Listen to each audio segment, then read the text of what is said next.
difficile de prendre la parole dans cette enceinte où est né le Rassemblement pour la culture et la démocratie.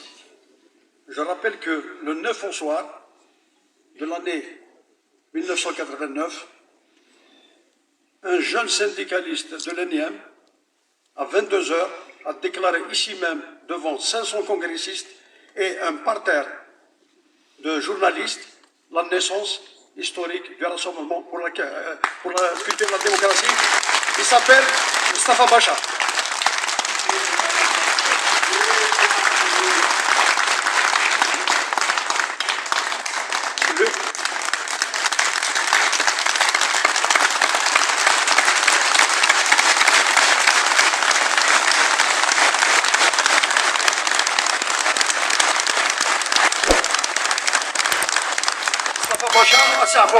Évidemment, le RCD n'est pas né de l'opportunité de la Constitution de 89 qui avait consacré le pluralisme, pas politique, mais c'était à l'époque on parlait d'associations à caractère politique.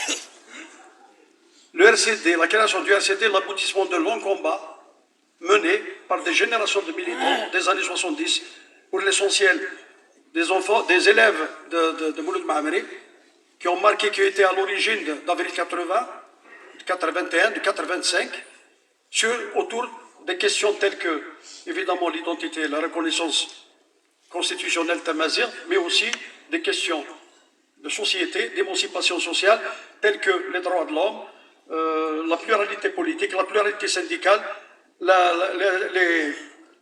l'émancipation de la femme, etc. Je voudrais quand même faire une petite lecture pour ne pas omettre certains détails. Là, j'ai appris sur nous, évidemment, donc on risque d'oublier un petit peu. Je vais vous faire quand même un petit laïus là-dessus. Alors, à l'appel de 4 anciens militants de la cause identitaire amazigh, qui sont Saïd Saadi, Farhat Mahani, Mqarnait Al-Arbi, Moustapha Bacha, se sont tenus à Tizi Ouzou, les assises du mouvement culturel berbère, qui ont donné naissance à la première formation politique post-parti unique. C'est à 22 heures à la Maison de la Culture Mouloud Maamri que Moustapha Bacha, un cadre syndical de l'ENIEM, proclame devant près de 500 congressistes et d'un parterre de journalistes la création du Rassemblement pour la culture et la démocratie.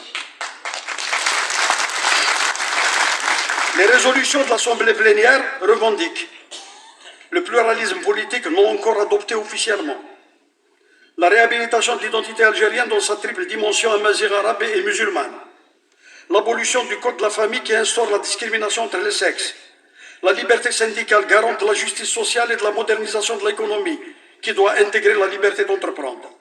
Enfin, pour la première fois en Algérie, un parti politique fait de la séparation des champs politiques et religieux un des fondements de la démocratie.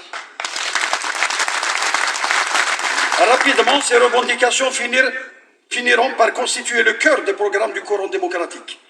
Dès le départ, le RCD se présentait déjà comme un parti atypique du paysage politique national.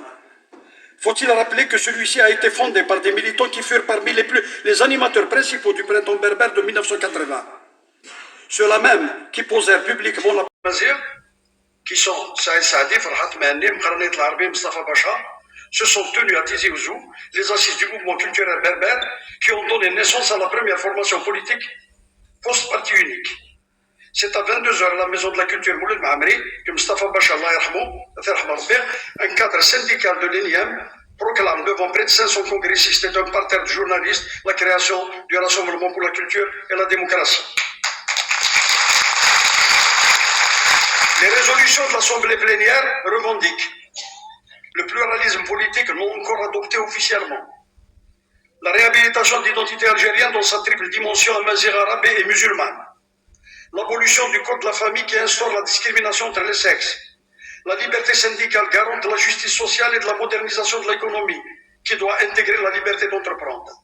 Enfin, pour la première fois en Algérie, un parti politique fait de la séparation des champs politiques et religieux un des fondements de la démocratie. Rapidement, ces revendications finiront par constituer le cœur des programmes du courant démocratique. Dès le départ, le RCD se présentait déjà comme un parti atypique du paysage politique national. Faut-il rappeler que celui-ci a été fondé par des militants qui furent parmi les animateurs principaux du printemps berbère de 1980.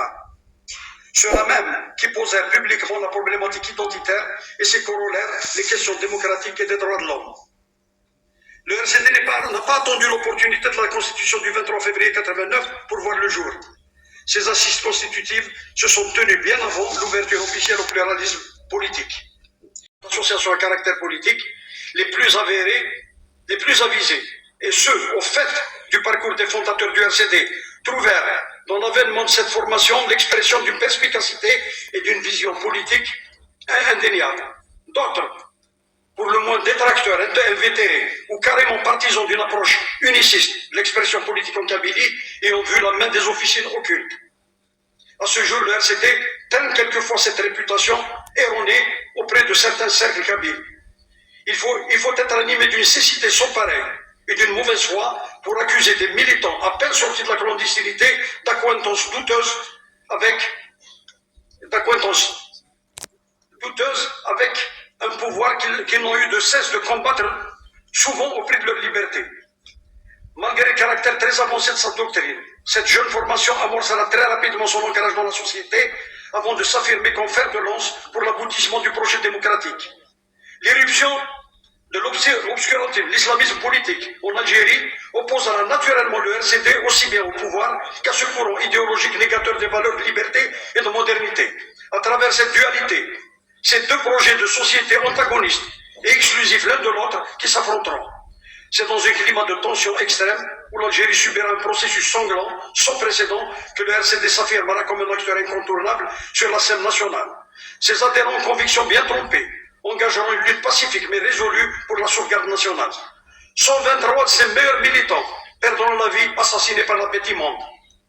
Connu pour ses positions sans concession et prônant un discours de vérité, le RCD sera lié à l'origine de tous les débats porteurs de valeurs d'émancipation. Il sera l'auteur des questions lancinantes telles que la laïcité, l'identité, le statut de la femme, la réforme de l'école, les libertés démocratiques, l'économie de marché, etc. Autant de sujets tabous qui finiront par tous les martyrs, notamment nos 123 militants et tous ceux qui sont tombés des mains de l'appétit monde. Je tiens à rendre un immense hommage et je remercie le RCD pour cette invitation. Vive le RCD, vive l'Algérie, vive les démocratiques, vive nous.